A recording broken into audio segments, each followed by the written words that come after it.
നമ്മുടെ പെൺകുട്ടികൾക്കും ആൺകുട്ടികൾക്കും ആണെങ്കിലും നമ്മുടെ കൾച്ചറും ട്രഡീഷനും ഒരു സാധനമില്ലേ, അത് ശരിക്കും ഒരു എന്താ പറയുക ബൗണ്ടറി പോലെ നിന്നിട്ട് അത് നീ അങ്ങനെ ചെയ്യാൻ പാടില്ലോ എന്ന് പറയാൻ തുടങ്ങുന്നുണ്ട്. പക്ഷേ ഇപ്പോഴത്തെ കാലം അത് പറയാനും പാടില്ല, കാര്യം അവർ അത്രയും ഫോർവേഡായിട്ട് തിങ്ക് ചെയ്യുന്നുണ്ട്. ഇത് രണ്ടും കൂടെ എങ്ങനെ ചേച്ചി മിക്സ് ചെയ്യാൻ പറ്റുക? ഫ്രീഡം എന്ന് പറയുന്ന വേറൊരു കാര്യമാണ്. ഫ്രീഡം കൊടുക്കാതിരുന്ന വീട്ടുകാരുടെ മുന്നിൽ നല്ല കുട്ടിയായിട്ട് അഭിനയിച്ചത് കൊണ്ടും കൾച്ചറും ട്രഡീഷനും കീപ്പ് ചെയ്തു എന്ന് ഞാൻ വിശ്വസിക്കുന്നില്ല. അവർക്ക് സ്വന്തമായിട്ട് ഫ്രീഡം കിട്ടുമ്പോൾ അവർ എന്തൊക്കെയാണ് ചെയ്യുന്നതെന്ന് നമുക്ക് വിശ്വസിക്കാൻ പോലും പറ്റത്തില്ല.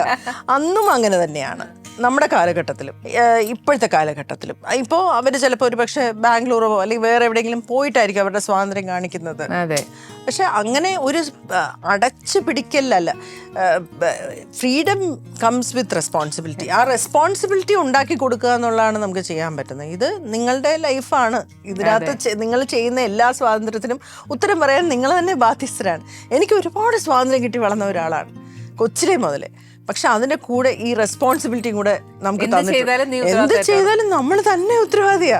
അതിനകത്ത് ആരും നമ്മൾക്ക് മറപിടിക്കാനോ ഒരു സപ്പോർട്ട് ചെയ്യാനോ വരില്ല. അത് ഫുൾ സ്റ്റോപ്പാണ് അവിടെ.